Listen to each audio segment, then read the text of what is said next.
And hopefully I'm not going to cry, but I still remember that moment, coming down that finish line chute, and Fletchy and Archie were waiting for me, and they had the biggest smile, and my little one started to run off without me. That's when I finished, and I broke down in tears. And I still remember my kids asking Mum, why is Dad crying? And I bought it. And I still remember my wife's face when she come home, say, did you buy the 50-kilometre ticket? And I went, no, I bought a 100-kilometre. But in that moment, I realised naturally the human mind will always look for safety. My 6-year-old, he's already having ChatGPT as his narrative. He comes to me when he asks a question, and he's just already saying, oh, can we ask ChatGPT? Yeah. Now, when I reflect when I was 6, no way did I have anything like that in my psyche. The art of, communicating, bringing empathy to the workplace, having a level of creativity. These are the things that AI can't actually do at the moment. The way that you want to inspire people, they're the attributes that I look for in my leaders. And it comes to the art of communicating, because if your people are not understanding constantly the strategy, the execution, the roadmaps, how we're going to pivot, if we're failing, what do we need to do differently? It's being able to have that one-on-one kind of connection with your people. That's your role as a leader, is to really put them in uncomfortable situations where they can earn some scars, but through that experience is how they actually grow as an individual, and to start to promote that kind of psychological safe environment that allows them to actually fail. Glenn, welcome to the pod. Thanks, mate. Nice to be here. Yeah, so we're going to be talking about a few different topics today, but essentially from my understanding of who you are, you're a leader, you're a family man, a AI enthusiast. Absolutely. Ultramarathon runner. Yeah, crazy. And mental health advocate. So they're the main topics we'll be unpacking today.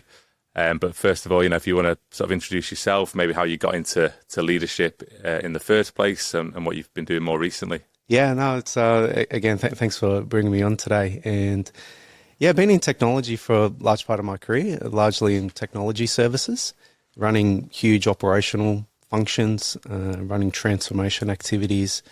I've always had the mindset to really disrupt and have a look at changing the status quo, because if you're not disrupting yourself, a competitor will. Like how you mentioned, outside of work, I do ultramarathons and been doing that since COVID. Also a big mental health advocate, and since COVID as well, been volunteering as a crisis supporter and just helping out community. Family man, got 2 young kids.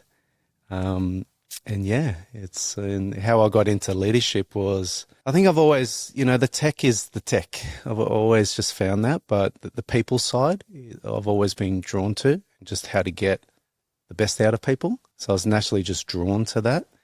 And obviously you have good mentors around you that try and push you into those areas. And I was fortunate to just have those opportunities handed to me. And I take a great deal of responsibility when you start looking after people within your function, because I always pride that it's that kind of reverse lens, because as soon as you come into a leadership role, it can be a lonely place sometimes. Yeah. Because it's really not about you anymore. It's really about those who are under your care and how to get the best out of those people. Yeah, I think that's a great point. You don't just take people on from a work capacity when you lead them. You actually take on them as a person, as a human, and all the stuff that goes on outside of work. It all ties back in, and yeah, so that's definitely a great insight. Yeah, it's an honor actually, and it's a hard role to really try and get the best out of your people, because I often found over the years, it's your own inner voice that can hold you back sometimes. And if people are having self-doubt, it's then how do you just start to unpack that for that individual and give them that sense of belief? Yeah. That even though that they think that they can deliver here, it's how do you elevate them up to deliver more? Yeah. And that's your role as a leader, is to really put them in uncomfortable situations where they can earn some scars, but through that experience is how they actually grow as an individual, and to start to promote that kind of psychological safe environment that allows them to actually fail, because through that experience is how they actually grow as an individual. And yeah, that's why I love Like I mentioned, the tech is the tech. I just somehow navigated and fell into that industry, funny enough. But it's the people side and actually trying to drive an outcome. Yeah. And everything feels impossible until you've done it. As soon as you've done something, you're like, oh, surely everyone can do this. Yeah. But there's a learning curve. And it's about bringing those people up. Yeah. Yeah, I fell into tech recruitment as well. I'm not I didn't come from a tech background. A few people in my family did. My brother was a software engineer. But I think it's just an interesting space to be in. Yeah. Always changing and evolving. Yeah, I remember one of my old mentors used to say, Glenn, you're the world's worst engineer, so we've got to get you into management pretty quickly. That's good. Some people are built never to go into management, very, very good techie, and they get pushed up into that, and really they get there and they go, no, I don't want to do this. Yeah. I want to be on the tools. I just want to be doing my own thing.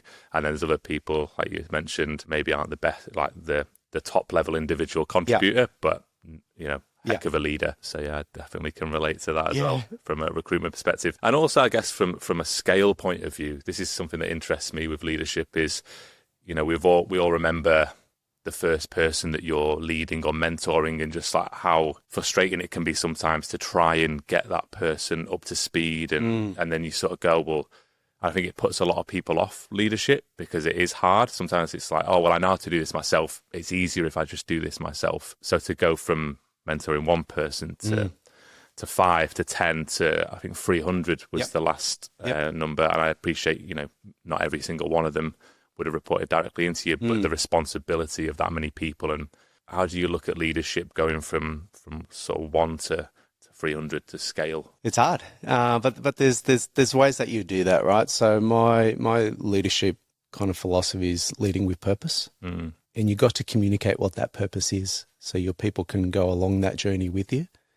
And it comes to the art of communicating, because if your people are not understanding constantly the strategy, the execution, the roadmaps, how we're going to pivot, if we're failing, what do we need to do differently?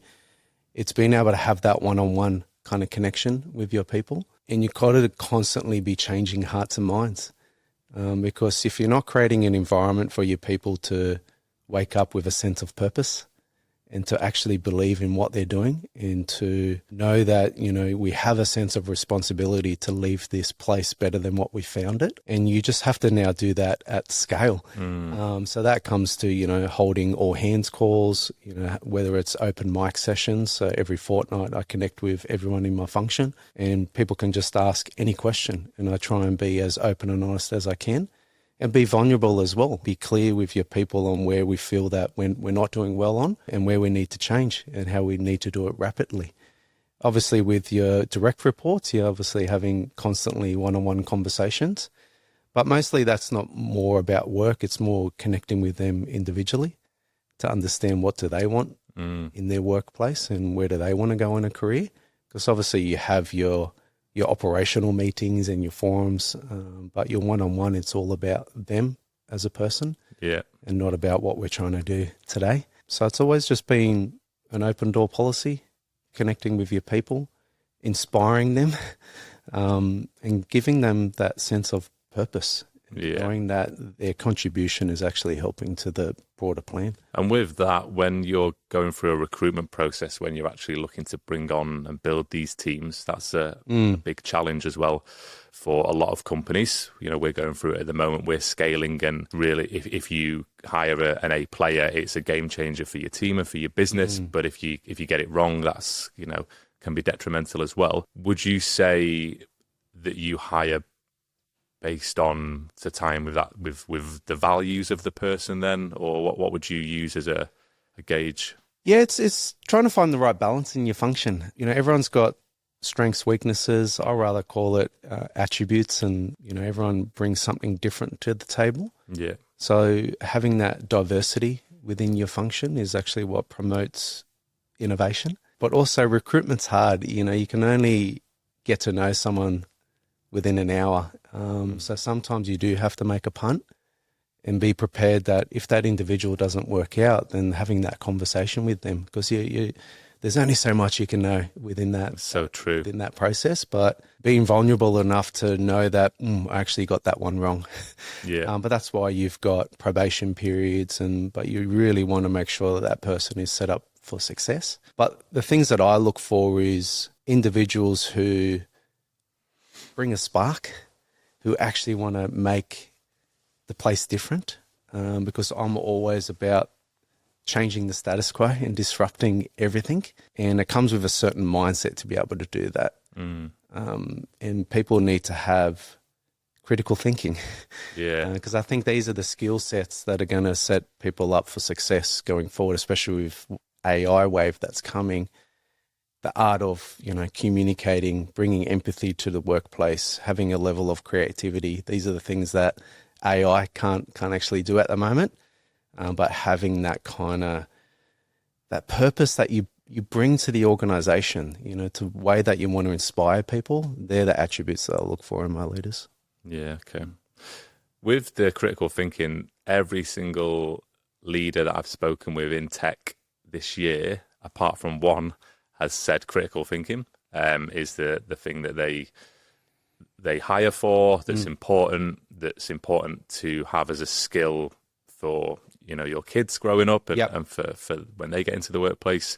There's one person I spoke with who thought that even critical thinking could potentially be taken on by AI eventually at some point. I don't know enough about it I'm no expert. So, but yeah, what are your thoughts on that? It's very important because the ability to be able to change your mind, because sometimes you get so caught in your own ego and you can't know everything. And, just one of the attributes of critical thinking is the ability to be able to change your mind and to change your mental model in that period. I don't know if AI can replace that, but, I think it's important as an attribute, especially as a leader, because you can't know everything. And that's why I hire, because I want to hire people that are actually smarter than me. Yeah. And I obviously have to change my own mental models every time because, the wave of disruption that's coming, if I'm not keeping an open mind and if I'm staying to my ego, I won't be able to pivot quick enough. So I personally believe that skill and attribute is going to be critical going forward. Yeah. And when we talk about AI, I fear the kids growing up and the next generation coming through. I think that art form of critical thinking will be lost because I think by default, a lot of these kids will just shift left to the tool and just get the tool to do everything. And critical thinking's hard because you're vulnerable. You got to do the work. You got to do the work. You feel stupid sometimes. You're not getting the answer. And through that process is actually how you grow as an individual. Yeah. I often talk, an analogy if you want to climb Mount Everest, you really have two options, right? You put in the hard work, you somehow get to base camp and then you got to climb that thing, or you can get a helicopter. Yeah. It's the same outcome, but two very different experiences. Yeah. And I think with AI that's coming, a lot of people who aren't wanting to go down that vulnerability route and critical thinking route, they're just going to get the helicopter and go straight up. They're going to lose all that experience and learnings through that. Yeah, that's a great analogy. We learn by making mistakes, failing, putting in the time. And already you use AI as a tool and it's going to, I guess, decrease that ability in your brain. So, it's just getting the balance right of, I guess it's like any tool. Yeah. Any tool that we use is shortening, making it easier for us to do what we need to do. So, it's just being conscious of like spending time, having the intention to spend time on actually hard work, which leads into some of the ultramarathon stuff we'll talk about. But then also, you don't want to not use AI and get left behind either. Yeah, it's funny. I was having a conversation with a family member last night. She's a teacher, and she's worrying about these tools that are coming out because she's already seeing kids just naturally defaulting to the tool because it's just so easy. Yeah. You can just feed in an assignment question and straight away the output is there. But I was trying to win and change her hearts and minds around, yes, it is a tool, but it's how do we now train these students to take advantage of the tool. And that comes through the people enablement side. Just like in the workplace, any organization who does massive transformation, the tool and the platforms and the processes are the easy part. As soon as it comes to the enablement of the people, that's hard. Because everyone is different, everyone learns differently. So it's the whole education system, I feel, needs to change in order to take advantage of the tool. So then these students understand the proper ways on how you need to interact with it, because humans are great at creativity. And once you bring in, instead of just having the artificial intelligence and the human intelligence, it's how do you bring the two together? And I call that collective intelligence. Once you combine them two, that's when magic happens. The human is just naturally defaulting to the tool. There's only so much that you're going to be able to get out of it. So the whole education system needs to adapt to that and change to that. Because if it doesn't, then I think these students are just naturally going to default to the tool. And what was her view on that? Because my view of the education system from when I was at school is you memorise things, you do an exam, you regurgitate that, which I wasn't the best at, to be honest. But with AI, what it's able to do, it seems like that is a bit of a counterintuitive way to teach for memory, for knowledge, because like you say, critical thinking, creativity, they're really the things that we should be leaning into and children should be leaning into. So, from her opinion, the teacher, your friend, what does she think is going to happen with the education system? Does she see changes within it, to tailor it to the new world? Change will happen. It will just take a while. And she's fearful. She doesn't know the answer just yet. And I've got another family member who's a principal as well. And he's slightly worried because again, the kids are just naturally defaulting to something that's easy. So there is, it's going to bring more emphasis and responsibility on the parent, and then what does the education system's going to do? Because I firmly believe once we have collective intelligence where we can combine the human with the tool, that's when magic starts to happen. Yeah. So it's putting in the processes, the structures, and the training. How do we get these individuals to understand? Because at the moment, I look at AI as it's artificial intelligence. So, you definitely need to understand what the tool can do, how it can hallucinate quite easily. It comes off that it's quite smart. I don't think it's there just yet, but again, the more compute that you start to throw at it, and it's only a matter of time that these things are going to get quite intelligent. Yeah. It's just then how do you just combine the attributes that a human being has with the power of what these tools can do. If we can combine them two, look out. My 6-year-old, he's already having ChatGPT as his narrative. He comes to me when he asks a question and he's just already saying, "Oh, can we ask ChatGPT?" Yeah.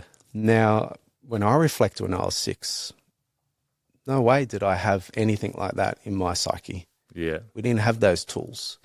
So even though that we're seeing the wave of disruption and the capability that's here now, geez, what's going to happen in 10 years' time, 15 years' time? And when these kids are growing up with this capability, I can't even imagine what these kids are going to create.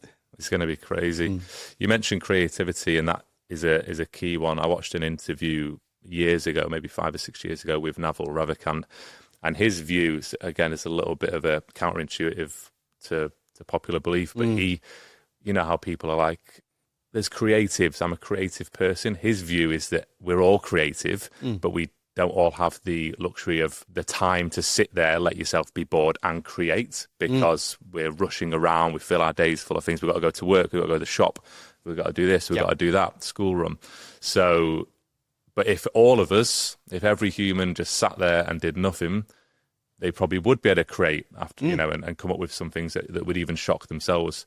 I'm not sure what your thoughts on that theory are. I think that's one of the positive things that I can see with these tools that are coming out. It's going to free us up as humans. Yeah, hopefully. And to your point, we are creative species, and the more that we can remove the things that are holding us back at the moment, the more that we will create. And I think that's what's going to be exciting, right? Again, I know when we were growing up, if someone told me I'm going to create videos and become a millionaire, I would have laughed at them. I'm like, what are you talking about? But now that's, the job. influencers that are out there. So yes, there's a lot of fear at the moment with AI and what it can do with job loss, but I also see the positive sides that it's going to create a whole new job market. Because, when we were growing up, there wasn't a thing called influencers. Yeah. So what are these skills and jobs that are going to open up with this new technology? And I think through that creativity that's going to come, people who can take advantage of that, they're going to excel. I talked a few weeks ago, when it was raining quite heavily in Sydney, and my kids were all over me. Dad, can we play PlayStation? Can we play PlayStation? I was just like, I've had enough. And I wanted to, it was when ChatGPT 5 got released. Me personally, I wanted to just, play around with it. But it just showcases, once humans start to create, what you can get out of it. And literally within 3.5 hours, my 6-year-old and I were building a Space Invaders game. Oh, wow. Yeah. Like the original. Yeah, like that's what we grew up with. Yeah, I remember retro that. games. And when I said, let's create a Space Invader game, and he was like, what is that? I said, well, let's interact with AI, and we're using the voice prompts. And literally we just said, well, can you create a Space Invader game, create an offline HTML file that we can play on our web browser? And because he's 6, he's creative, he started to play the game. Oh, can I now have the bullets as orange? Can we have a boss level? Can we have power-ups? And through that process, he just started to iterate. My 11-year-old started to get involved, and he's quite analytical. So naturally, he started to say, well, can I start to track my accuracy on how often I'm shooting? Okay, so you're starting to want telemetry information within the game. And so through that process, we just started to further iterate. Then I started to geek out. So then naturally I started to ask the AI, well, can we build a front end with, 3 buttons? One is, can we play the game? Can you click on the dashboard? Because through all the telemetry data that we're collecting, can we have all the dashboards that explains what my accuracy is? How are we going against the boss levels, the power-ups? And then I wanted an AI coach. So naturally I went to, I think it's Hugging Face platform, downloaded an open source, large language model. So we can feed in all the telemetry data so my kids can then interact with AI so I can coach them how to be a better player. We did all that within 3 hours. Wow. And my kids feel that that is the world's best game to them. So they enjoy Space Invaders as much as we did. Because they were just brought in on the process and they had the ability to be able to create. I could not do that 2 months ago. You can do that now, let alone what's going to come in another 2 months. And so you amplify that to the workplace. There's no better time where innovation is now being pushed to the edge. Before, when you wanted innovation, it needed to be done somewhere in the innovation center, and it can often take time. Now, if we empower our people and we give them these tools, the frontline workers know exactly where inefficiencies are, where they can look to automate and optimize their workflows. Once you start enabling your people around that and prototyping, like I mentioned, we were able to mimic a Space Invader game with all these advanced features within 3 hours. Once you throw your workplace data, your application systems, and your mass prototype, organizations who can take advantage of that, I think they're the ones who are going to dominate in the marketplace across a differentiation strategy. Because, there's no better time that you can innovate. I was blown away. So you've been playing with a lot of AI tools recently.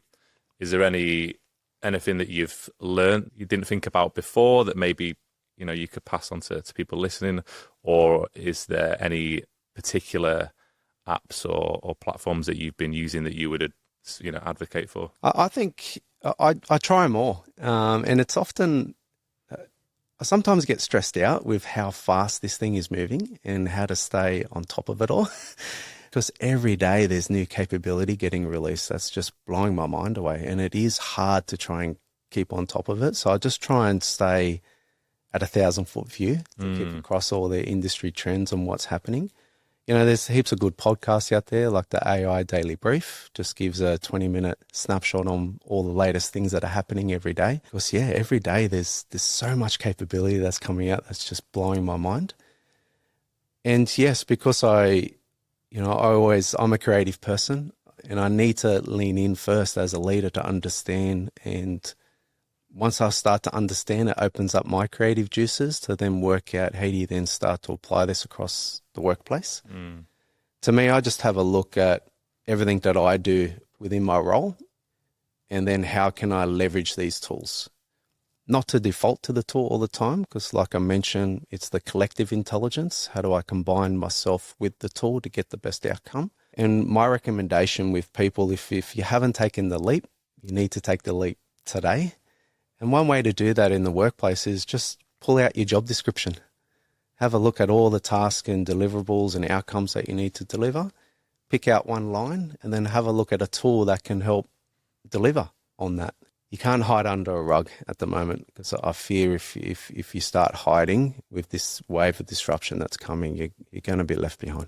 Yeah, definitely. Have you got a favourite tool? I love ChatGPT. Yeah, the new 5, all over it. Yeah. What do you like about ChatGPT that makes it better, in your opinion, than some of the others? I think just like most things, I think once you come out with the first tool, normally people just start to gravitate towards that. I've tried out Claude. Claude's good with kind of the output of code development. I'm not a coder, but I definitely tried to have a look at how Claude could do the Space Invader game as well, and I felt maybe that was slightly better than what ChatGPT can do. But for me, I use these kind of tools just to help with brainstorming, because again, I can be quite creative in terms of the problems I'm trying to solve, and I just try and just to help really get the best out of my creative juices. But I have seen a big improvement from version 4 to 5. Like I mentioned, just the ability to iterate and create that prototype within 3 hours. No way I could have done that in version 4 within that time. And so these tools that are coming out, they're only going to be as good as what they were yesterday. Yeah. Let alone what's going to come in 3 months, 6 months, a year, 10 years. It's going to be crazy what this world's going to look like. That's for sure. Yeah, it definitely is. It's a very uncertain time. It's exciting. It's a little bit scary, but you just got to go with it. And I guess, as a bit of a segue there then, so I mentioned at the start of the pod that you've been doing a lot in the ultra space now. You started that in COVID. So keen to dig into that. I guess it's the contrast of completely different, the technology, the AI in the screen on the LLMs versus running around a forest for, hours and hours, days. So, I think both are important. I'm interested in both. So, yeah, how did you get into the ultramarathon space? Long story. Yeah. But on reflection, I find now ultras, it's my leadership lab. You read a lot of books around how to be a good leader, but I find I have to actually practice. And there's a lot of synergies in running ultras and actually running big teams, because you got to plan, you got to pivot when things aren't working well, you got to recover because sometimes it can be hard, and you got to just keep moving forward. And when you unpack that, that's really running ultras, isn't it? The way I fell into it was COVID. COVID was quite, how do I explain this? It was quite a transformational period for me personally. I never thought, going through a pandemic like that, especially with having young kids, it was I was scared, like most people. And at that time, I felt I needed to really step up and help. I thought, through my life, I would at some point give back to community. But in that moment, I felt I needed to take a step and actually help out now, because there was a lot of friends, family that were having job loss. It was just crazy times, right? Yeah.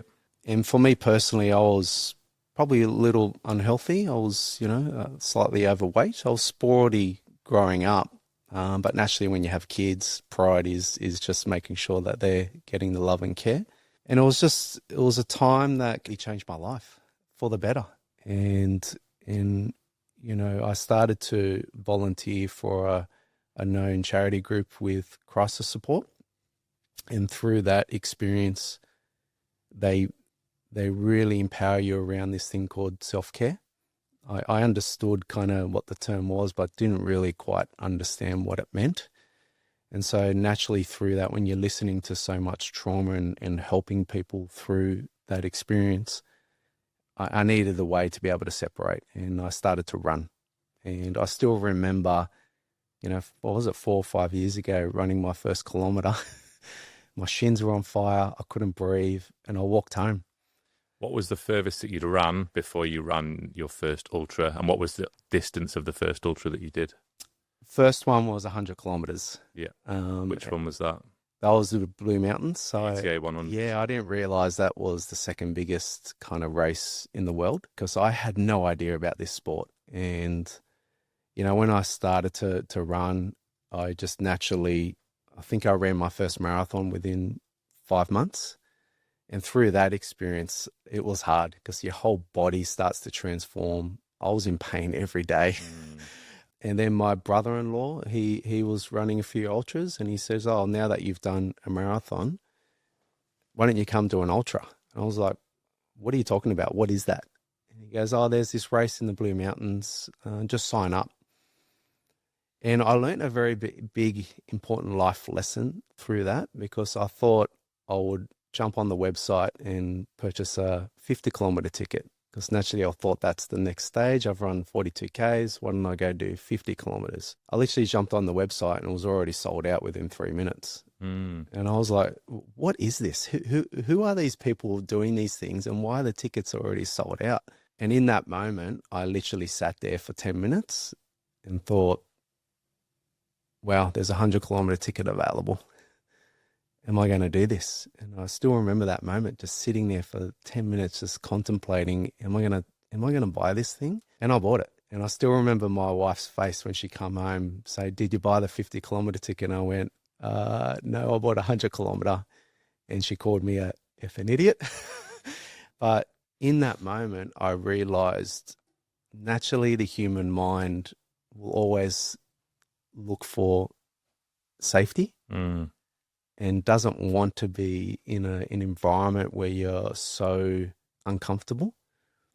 And when I bought that ticket every day, I was so vulnerable because I literally had to work up. I think it took me 6 months in lead up into that race to try and get the body ready.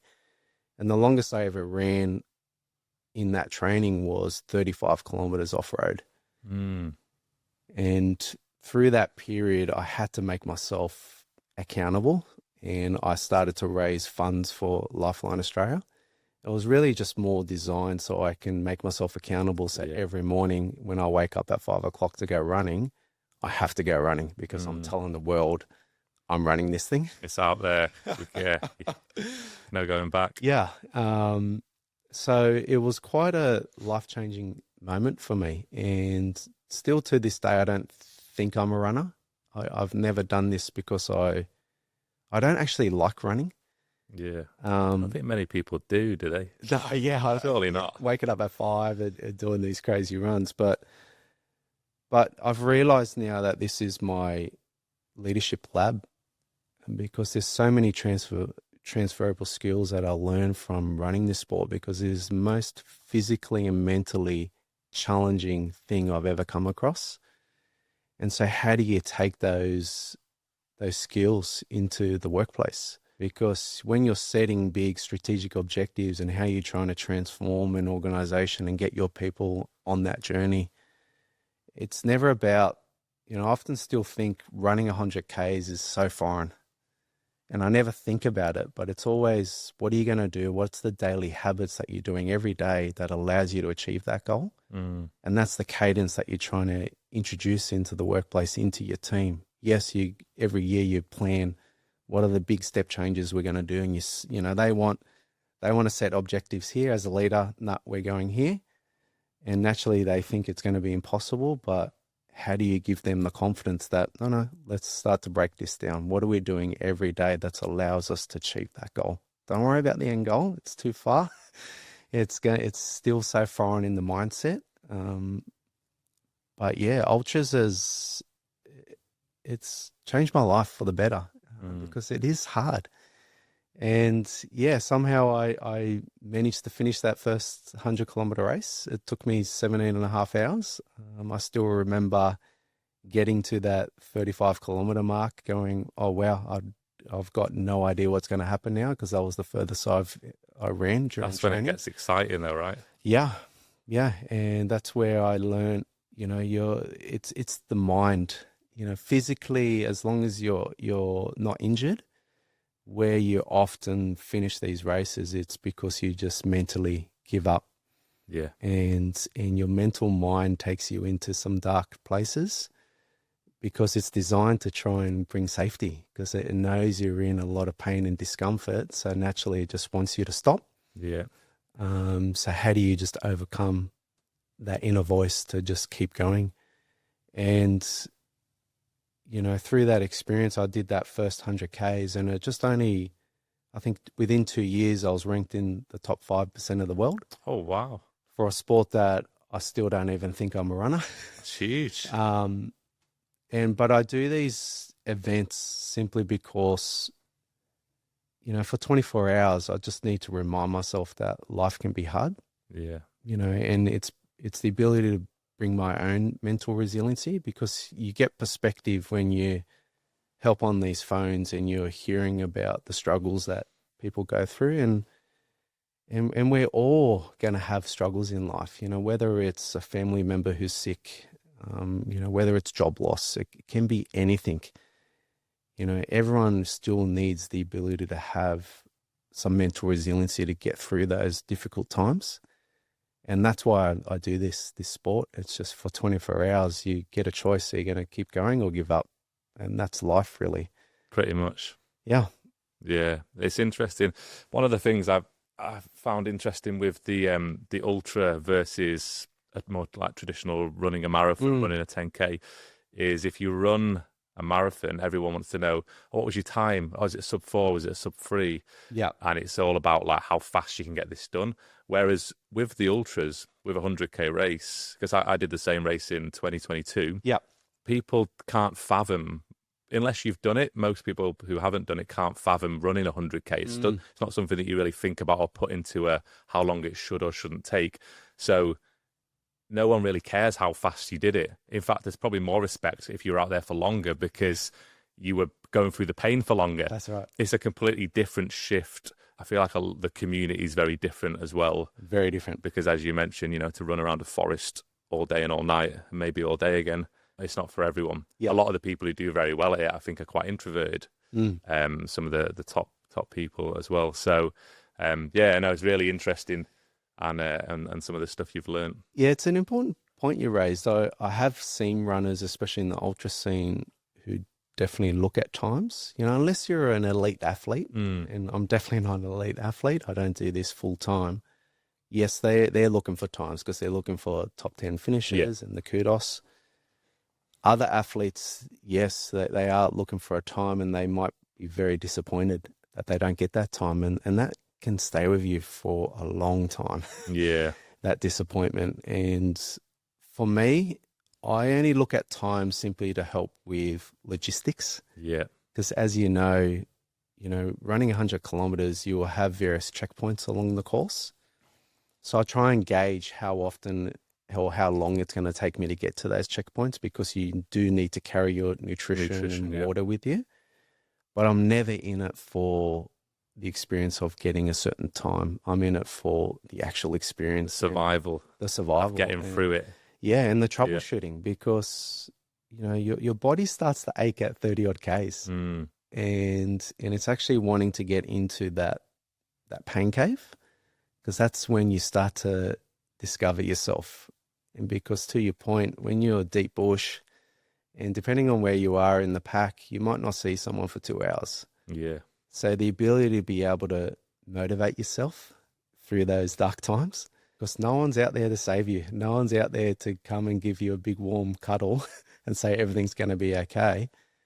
It's how do you bring that self-belief, that confidence, and how do you start to change that narrative that's in your mind to get you to quit, to start pushing back and going, no, we're going. And like I mentioned, I've never experienced anything in my life that's so physically and mentally challenging. And that's probably what keeps drawing me back. Yeah, you've gone back. You've done it since that race. You've done 8 more. Yeah. Training for another one. Yeah. Out of those 8, how many did you go back to do the UTA 100? Yeah, I've done that 2 more times. I won't go back again because again, I've got everything I wanted out of that race. What did you want? Well, the last time I did it, I finished with 13 and a half hours. So I was close to a top 100 finish. And that's the reason why I won't go back, because now you're then looking at times. It's then, okay, well, am I going to push for 13 hours, 12 hours? I wanted everything out of that race, and it's a hard race. You know, Blue Mountains, it's known for its stairs. You're doing about 10,000 stairs across that and running close to 5,000 meters of elevation. Yeah. And the finish is you're going up further steps. So I think that's close to 950 odd stairs you're climbing just in that final kilometre. Just like trying to hold onto the bar, drag yourself up, and legs aren't working properly. Yeah. That last segment, it's all up and down, isn't it? Yeah. So, well, you know, the first 50 kilometres, you basically start at kind of Katoomba, head down Narrow Neck, and then you loop back around into Katoomba again. And then you start to go around the Three Sisters, and that's the big kind of staircase that you go down. And then you got the hardest technical section for 20 odd Ks, because that's when you're majority doing those 10,000 stairs. Yeah. It is quite technical, and that's when it's hard because you're in about 60 kilometers, you're feeling fatigued, and you got to remember to eat. And there's stairs, there's rocks, you're just so vulnerable during that period. And that's where most people crack and fall apart in their race. And then once you start getting back, you've got a steep climb down into the basin of Katoomba, and that's when your quads start to be on fire, because actually you're dropping about 1,000 meters in 5Ks. That's where the race can be won, because if you've still got a bit of legs, you're running down that thing in about 4.5 minutes per K. Yeah. And then the hard part starts, because you got 1,000 meter climb back into Katoomba, and that's when you're really tested. Yeah. I've not done as many as you, but I do remember that one. That was the first one that I did as well, the first ultra. Similar story, really. I hadn't really ran much until then. I did I think the most I'd ran is City to Serve 14K. And then in the January, signed up to do the 100K, well at my depth, very naively optimistic. Like you say, start running and everything's just breaking. Yeah. Spent a lot of money on physios that year just because I told everyone I couldn't go back. I was also trying to raise money for Black Dog charity, mental health. So thank you. Similar sort of path as yourself. When I went into the race, I didn't have any expectations of time. It was just experience. Experience. I didn't know if I'd finish it. I didn't know what, it was all uncertainty. A little bit like how you mentioned, and the first 30K, I think I was getting like a really bad stitch. I think I'd eaten too much. I had too many of those gels.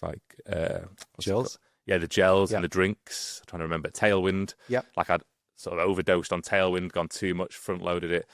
And so I thought I was going to be out of the race pretty quick, and then that subsided and stocking up on food halfway through. But towards the end, as I sort of ran through the second half, I got a bit of a second wind, and I looked at my watch. I was like, to your point of the sub 14, which is a silver buckle, I was like, I could be in contention here, which was totally unexpected. So I was like, okay, I'm going to dig in. That gave me a bit of an energy burst, and then ran along, got to the last checkpoint. I think it's like 85K, something like that. Yep. So just before you go into the basin, and just before all the stairs. And my girlfriend at the time, she goes, I'm asking her, because I hadn't really studied the map. I probably don't prepare for things as much as I should do. I hadn't studied the map of like where everything was. I just was going for it. And I was like, oh God, there's 12K left or 13K left. Like, it's this time. I could probably make it happen. Like, is it relatively flat? And she was like, oh no, it's all stairs. And I was like, but I was in my head. I was like, it seems nearly impossible now to make it, because it's all up and down. But I was like, I've spent all day running around the mountains. Like, it'd be a real shame, because I'm not the kind of person that's going to go back and do it again like you. I'm one and done. I don't want to do it again. I was like, it'd be a real shame if I didn't make it, or I missed it by like a few minutes. So I just like pulled out another gear, adrenaline, like went into, you're running at night now, like very sort of like survival mode, feeling pretty sort of animalistic, tribal in my mind, and went through the finish line with 10 minutes to spare, so 13 hours 50. Wow. Got the buckle. We'll never do it again. But the takeaway, the reason I mention it, the takeaway that I got from that, which I applied to business and work and life, is, isn't it crazy how if you have a target in your brain and a goal and you just set on it, you do typically achieve it. Oh yeah. And so you could pick anything. You can do anything you want with the right time horizon, and that's what I learned from doing that ultra, was you can do anything you want, but you just have to want it. You have to put the time in. It might take longer than you expect. Yeah, the human mind is an amazing thing.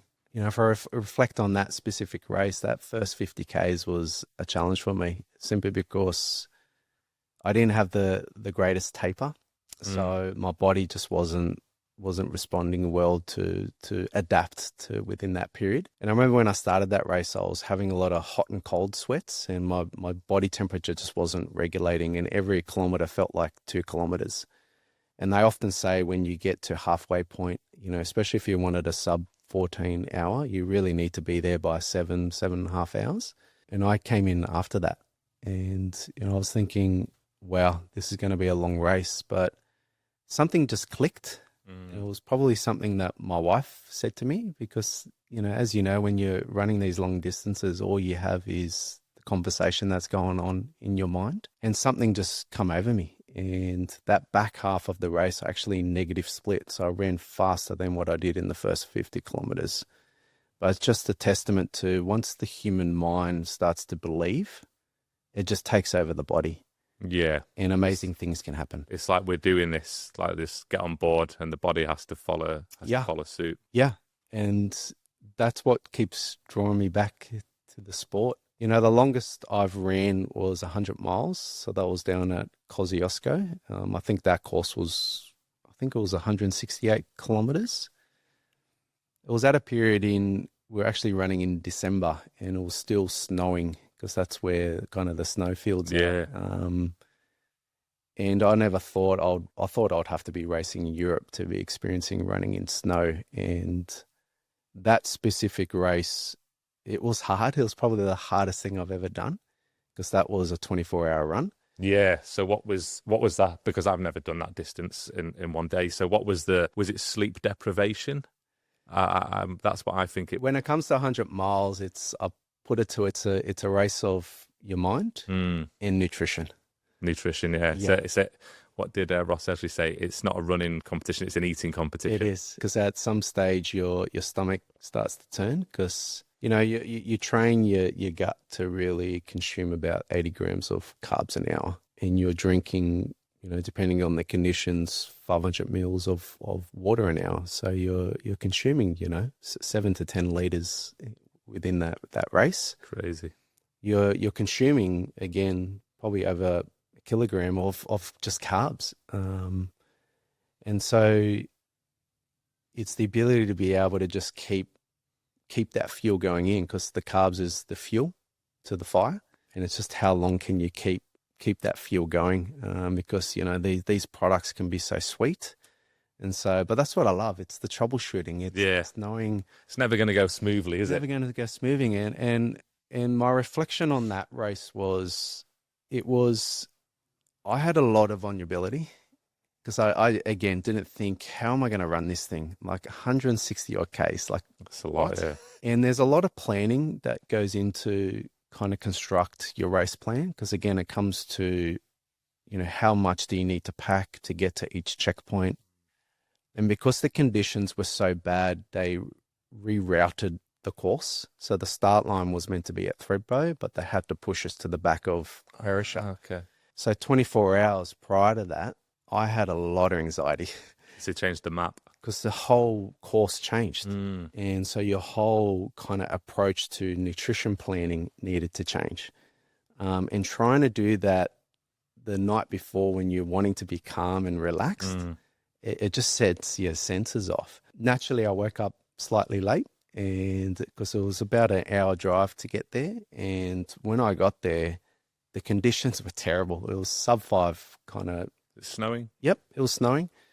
I could see people were in shorts, and I'm like, I'm not going in shorts, so I had to quickly change The thermals. Yep, put the thermals on, and I probably didn't warm up enough because I'm never one who does a lot of stretching, but I figure in those conditions you just got to get the body warm, and I didn't.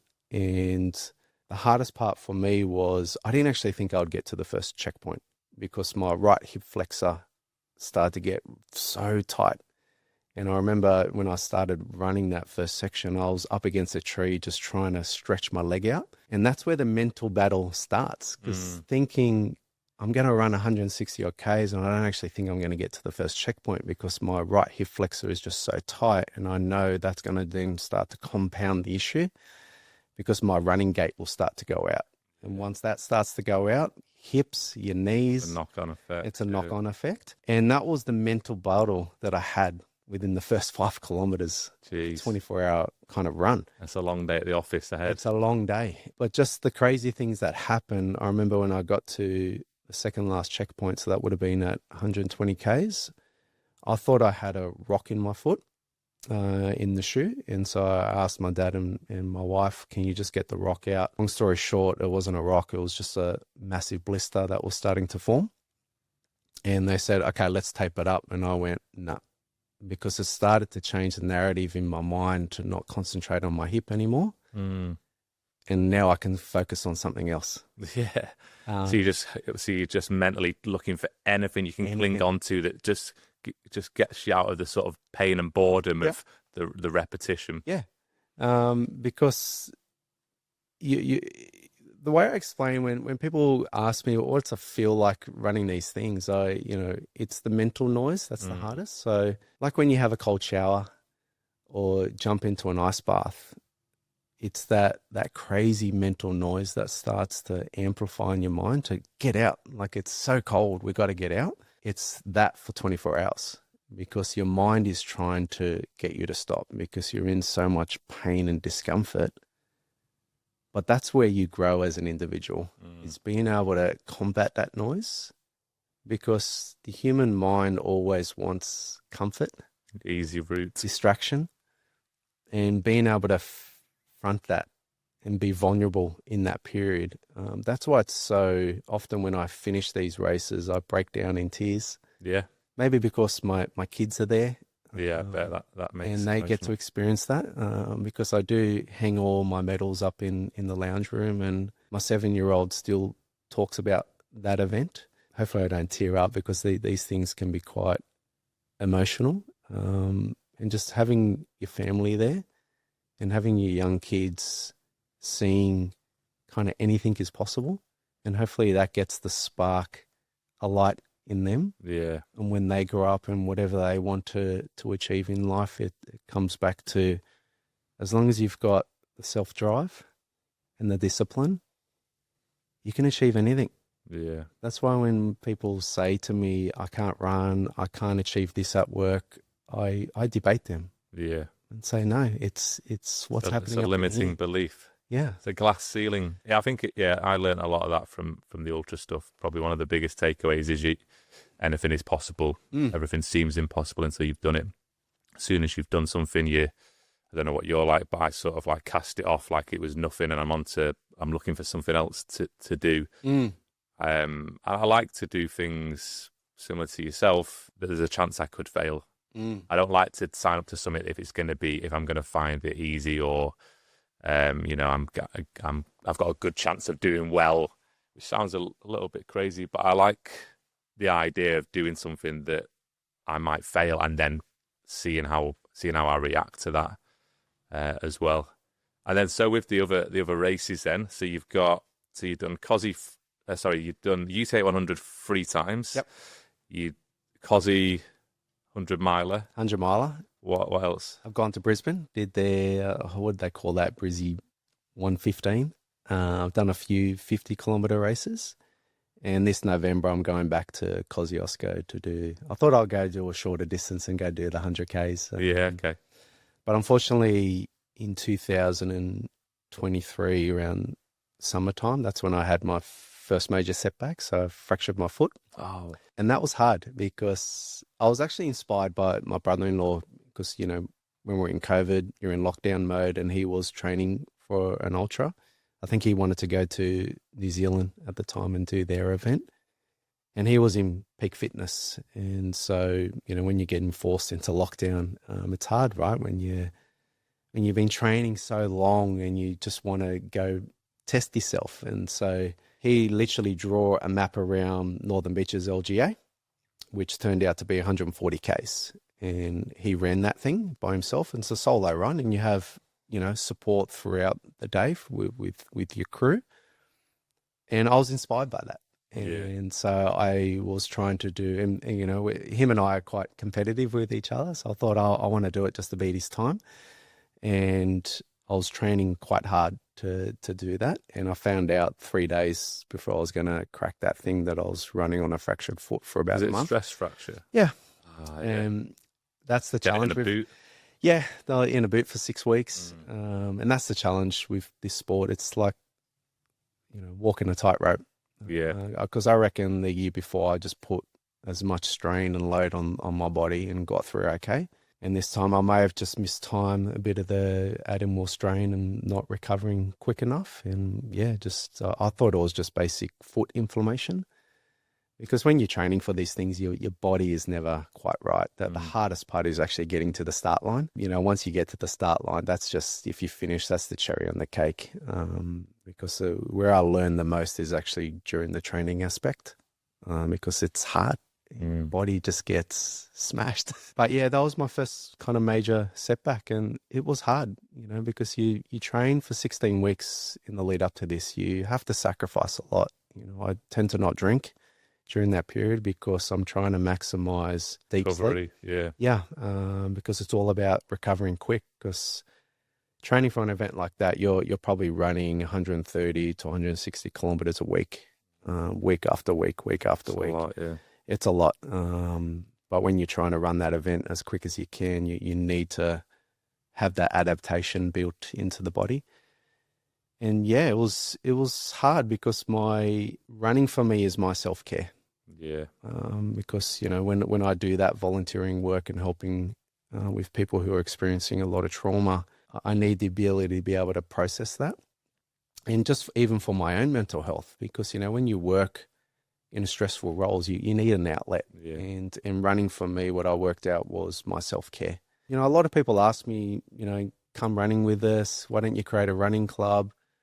And I have to explain to them that, no, that running is, for me, it's a personal solo thing. It's not a social thing, because as soon as I tie it to a social thing, then I need to find something else for self-care. Some more pain to put yourself through. Now, just a disclosure, you don't need to run ultras to do self-care. Yeah. But, having the ability to not run, that was hard. And it was a gut punch because, I was 3 days out from wanting to run that thing and to really test myself and not to have that chance. It still actually sits with me. Hopefully one day I get maybe that opportunity to go do it again. But that's life, right? Like things happen and you need to be able to pivot. And through that period, again, it was just working out, well, what additional self-care activities can I do? Yeah. How do I keep the mind active? So I wanted to still keep that routine of waking up 5 a.m. I started to introduce cold showers just to keep the mind kind of, active on something that's difficult. And I read a lot because I just needed to pivot into something else. And so I'm just finally now getting back into the fitness levels of what I was prior to that injury, because I kind of fell out of the sport a bit. Because it's hard work, right? Like, as you know, it's difficult waking up every morning and just wanting to put shoes on and run. You want to be able to just lay in bed sometimes. And I felt, I've done enough ultras and maybe I needed something different to test myself. So, and it was that year was hard on recovery. And, just like most athletes, if they get injured, it's quite challenging. Yeah. Mentally, right? I think anyone who anyone who trains full stop, because I feel like there's a massive percentage of the general population who trains specifically for mental health. Yeah. You know, might start as aesthetics when you're 18 and you try to go in the gym, trying to put a bit of muscle on, trying to look a bit better. But as you get older and all that sort of stuff, it definitely is a mental health game. And when you get injured, I think it's one of the worst things from a sort of just day to day that can happen to you, getting injured and not being able to do the thing that actually, is good for your health, good for your body, but it's the mental health really that suffers when you can't do those things. Absolutely. Yeah, a lot of people ask me, Glenn, how do you become a good runner? And I say, slow down and don't get injured. Yeah. That's the beauty of ultra though, is you can run slow. You can keep your heart rate down. Like going for a run becomes the same as what going for a walk was. Yeah. And so it's not high intensity. It's not, like I've done a little bit of CrossFit, and you can get injured so easily. You're throwing heavy, especially as I'm late 30s now.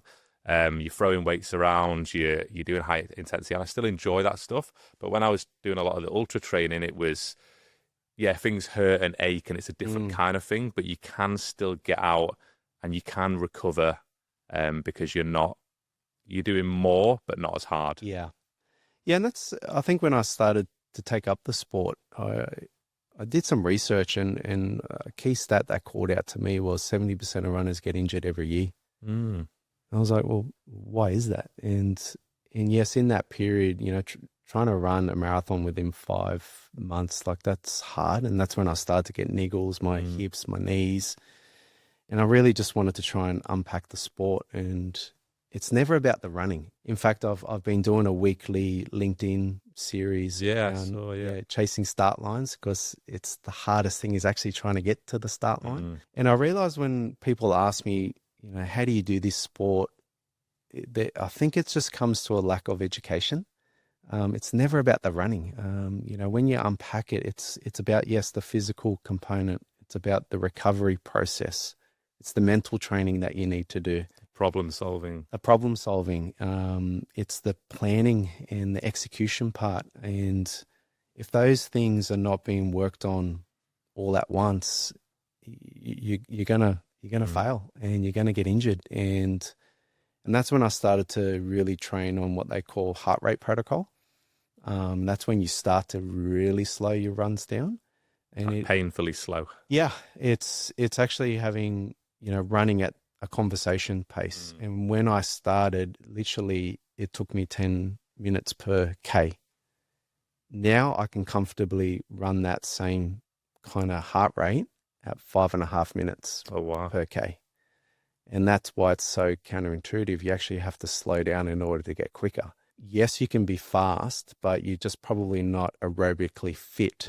Your engine isn't as efficient. Yeah. And the analogy I use is there's a vast difference when you're driving a Ferrari. Yes, that Ferrari can go from 0 to 100 in gear 1, but if you're driving a Toyota Corolla, going from 0 to 100, you probably got to go through 5 gears. It's just because those gears aren't tuned to the level of what a Ferrari is. Yeah. And really, that concept of slowing down and working at a lower heart rate, which is your endurance zone 2 capacity, that's what allows you to run these long distances, because you're keeping your heart rate quite low. You're not burning as much energy over that period. And when you're training in that capacity, it's the ability to be able to take on strain but recover very quickly. If you're operating at a higher intensity and you're adding strain and you're not then recovering quick, that's when you get injuries. And that's why 70% of runners get injured every year. It's just not understanding the science around it. It's not normal what I did, and I probably don't recommend it to everyone in terms of fast tracking your way into doing ultras like that, because it can be risky. But like most things, there's risk with everything. But if you go into it with an open mind and with some education, you can try and manage those risks. Yeah, it's very true. Some great insights. Would you ever consider doing a multi-day event? Yeah. I think once I get through this 10th in November, I think, I've never seen it as, again, I don't think I'm a runner. I'm after an experience. Yeah. And I think once I've done my 10th ultra, I'll be probably searching for another challenge. Yeah. I know you've done your sand dunes race. Oh yeah, yeah. Yeah, I think because you always want to be able to just constantly test yourself, right? Yeah. Because in that place of discomfort is how you grow as a person, of what I've realized. Because yeah, growing up, like I mentioned, I was quite sporty growing up, went to a selective sports high school, and I really had to rewire my brain because, through that, it's quite competitive. You're getting drilled on constantly performance, perfection, and that's a hard thing, right? Yeah. When you run ultras, you cannot control anything. And I remember when I ran that first 100 kilometers, I had like a big anxiety attack leading into that because you want to naturally try and control the outcome, but you quickly realize you're not controlling anything because you can run your first 5 kilometers and then snap your ankle. So it's effectively, I've rewired my brain, and that has a big impact everywhere else in terms of how you lead, how you parent, because it's not about being a perfectionist anymore. It's having the courage to operate in the grey.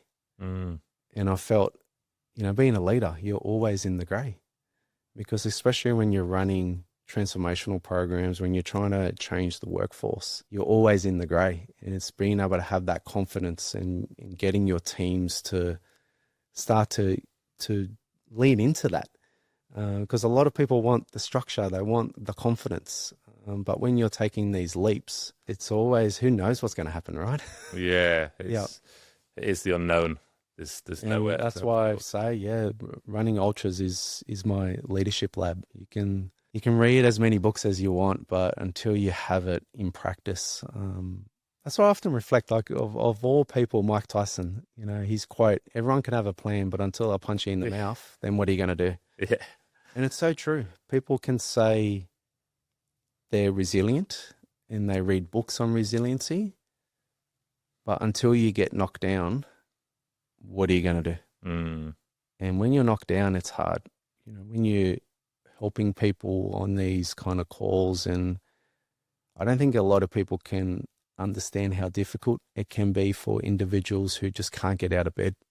So that's essentially a helpline for people who were struggling with mental health, depression, issues such as that. Yeah. And you would volunteer to man the phones for that? Yeah, Yeah. okay, wow. Yes, kind of the last line of defense, those who are experiencing crisis, and just to get them through that period.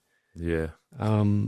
Because most people wouldn't experience just the ability to not want to get out of bed. Like, it is so hard to get out of bed. But I've realized those who have that happen in their life, and if they can manage to get through that, they are so strong as an individual. Because if they found a way to go through their own mental mind and to be able to, for whatever struggles, whatever trauma, whatever was getting them to prevent to get out of bed, and somehow they managed to get through that, if they can then apply that elsewhere in their life, they can get through anything. That's why people who experience mental health can be a great strength, because anything that you come against in life, especially when you get knocked down again, you already have those tools and that experience on how you got out of that bed. Because anything else in life that comes and throws at you, you'll navigate through it. And also equipped to probably help others around you as well. That's why I have a theory. Those who are quite good at doing endurance sports and running ultras, I think what you'll find is they've probably experienced some level of trauma in their life. Because like I mentioned, when you're deep bush and you're not seeing anyone for a few hours and your mental mind is telling you to quit, they can go into an area in their mind and they can get out of it very quickly. And because they have that prior experience in them, whatever that trauma was, and they probably know that self-belief that if they can get through that, whatever this ultra run is doing within 24 hours. And it's just 24 hours. Yeah, it's just a short. They can get out of it. And I often say, running ultras, it's like riding a roller coaster. You start, you smile, you're happy, and then all of a sudden you're crying. You're in a lot of pain. And then it could be just 20 minutes later, you're laughing again and you're smiling. And it's the ability to be able to ride the wave, because once you start coming down, and if you're stuck in that rut, it can last for a few hours, but you will get out of it. Because I remember in that 100-mile race, really fell apart for me in that second last checkpoint. So I was probably at the 120 to 140 mark. And it was just simply because a few things went wrong. My watch started to get out of sync. So in my mind, I was thinking there was only 5 kilometers to the next checkpoint. It wasn't 5 kilometers. It was 15 kilometers. Oh, no. And because you're so mentally fatigued, you're just not thinking. And at that point, every kilometer, it feels Every like 10. kilometer, yeah. And because I was so fatigued, when you're carrying a race pack, I drank all the water that was on the front pack, and I had spares in my back. But because I was so fatigued, it was so hard for me to just put my arm there and grab my bottle. And I was thinking in my mind, there's only a few k's to the checkpoint, I'll wait. And so it was a compounding impact that I wasn't taking in the calories. And I just got into a very dark space. And like each kilometer was either taking 10 to 15 minutes. And then that starts to compound the problem, going, oh my God, I'm going to be out here forever. And there's a video of me coming into the 140 kilometer checkpoint, and I was walking like a penguin, right? And I remember saying to my wife, like, that section killed me. And I don't think I ever said I'm going to give up, because I've never got to that point, because unless I'm physically injured, I'm still going to go. But my wife, this is why you need good crew, because she literally looked at me and said, "Harden the," I won't swear, "you wanted this. You dragged us all out here. I'm going to sit you down. We're going to refuel you. You're going to have some warm soup. You're going to get your ass up, and you're going to finish this thing." And it was just that kind of reality check that I needed. And you need someone who's going to do that versus, oh, come on, you look battered. Let's take you out of the race. You need the person who's going to. That's why you need good crew support. And that's why we have an open communication prior, because I often give her kind of a race plan, the things that I hope I want to get out of the day. Because at that stage, you can't communicate to me, because your mind is just, you're so focused on the objective. And obviously at that stage, my mind was winning the battle, because that section literally just destroyed me. Well, they call it hitting a wall, don't they? Hitting a wall. Essentially, you go into survival mode. Oh, yeah.